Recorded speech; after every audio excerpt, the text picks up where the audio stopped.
Basket tayo, Lods. Lods. Ba't ka magpapabasket, Lods? Dahil bakasyon. So, gusto mong mangyari dito, naka mid-fade pa rin pero pa-drop fade yung dating niya na mas mababa sa likod. Ayaw mo na mataas, no? Mababa lang. Yun lang, hindi natin lalagyan ng lineup. Lineup tayo.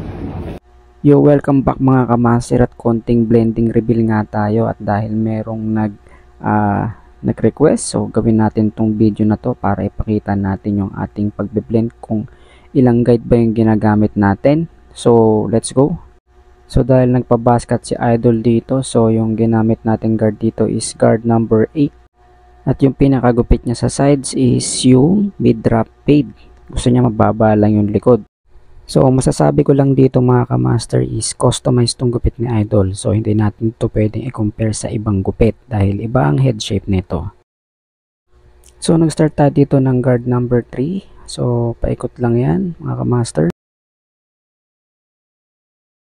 Dito naman ay gagawa tayo ng guideline. So, ayan mga kamaster. So, gamit ang aking trimmer. So, mababa lang yung guideline na ginawa natin dito. Pagkatapos nyan is nag-open lever tayo dito gamit ang aking JRL. At pagkatapos nyan ay nag-guard number 1 tayo na naka-open lever. Gagamit naman tayo ngayon ng 0.5 guard na naka-close lever at aanuhin lang natin yung pinaka-middle part. So yan, konti lang. Medyo lubog yung nasa gilid nito ni Idol. So konting tutorial na rin kung paano natin i-take down yung nasa gilid ng kanyang tenga na medyo lubog. Gumamit tayo dito ng guard na 1.5 na naka-close lever. So yan, i-blend lang natin. Dito naman ay gagamit tayo ngayon ng guard 1 na naka-close lever. So alisin lang natin yung mga dark part na yan para i-blend lang natin para medyo pumusyaw yung itsura niya. Sungkitin lang natin ng pakonti-konti yan. So dito naman ay hindi na tayo magka-guard. So open lever lang ang gagawin natin dito at close lever at mag-halfway na rin. So yan, buburahin na natin yung pinaka-line niya. So pag nagbe-blend tayo mga kamaster, huwag tayong maiinip. So lumayo tayo para makita natin yung mga dark spot kung okay na ba o hindi pa. Hindi kasi natin makikita yan kaya kailangan nating lumayo dyan. At dito naman ay nag-comb over tayo para tanggalin yung mga sumusobra at yung mga nakausli doon sa guard number 3 na ginamit natin. So yan, inano na rin natin ang detailer para masiguro natin na blend ng maayos. So pag gagawa naman tayo ng arc ang alisin lang natin yung sumobra at huwag tayo mapa-pushback para maganda tingnan yung itsura niya pag nasa malayo.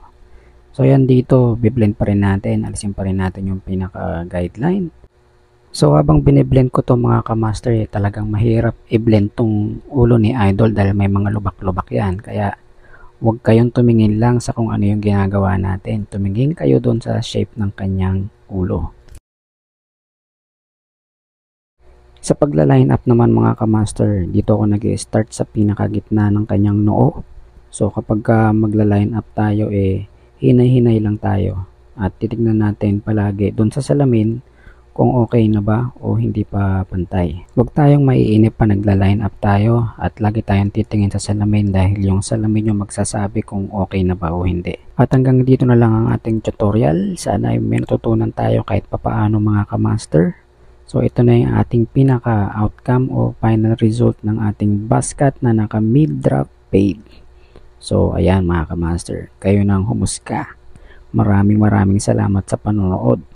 So pahabol lang, talaga mababa talaga ang gusto ni Idol doon sa kanyang likod. Yon.